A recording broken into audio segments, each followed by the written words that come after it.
isang eskwelahan sa Bulacan na matagal na kinatatakutan. Luma na ang gusali, itak-itak na ang kisame, pero hindi ang sirang-sirang dingding ang kinatatakutan doon. Kundi ang isang CR na hindi na dapat binibigyan. Ayon sa mga lumang guro, may isang estudyante doon na palaging nag-iisa. Tahimik, mahinhin, laging nakaputi. Hanggang isang araw, natagpuang wala ng buhay sa loob ng CR.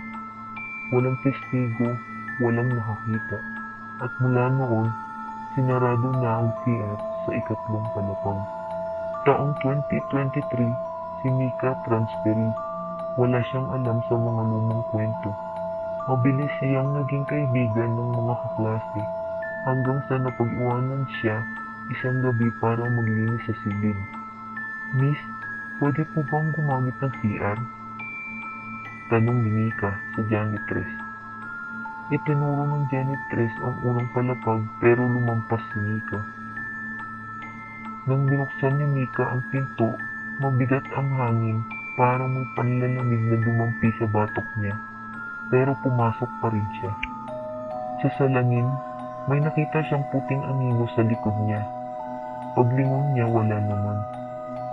Nang tumingin siya muli sa salamin, may isang babaeng puti duguan ng mata nakangiti sa likod niya.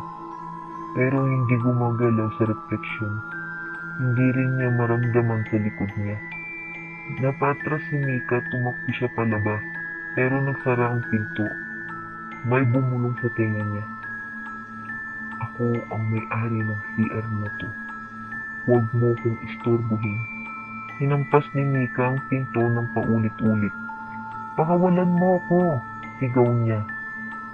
Hanggang sa biglang bumukas ang ilaw at bumalik sa normal ang paligid. Nakalabas siya, nanginginig, umiiyak. Tumakbo siya pa uwi, pero mula sa bintana ng ikatlong palapag, may isang babaeng nakaputi ang nakatingin sa kanya.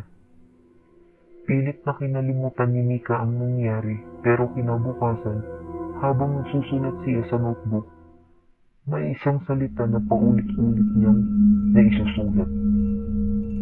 "Akin ka, akin ka, akin ka." Lumapit ang kaklase niyang si Ella. "Mika, okay ka lang?"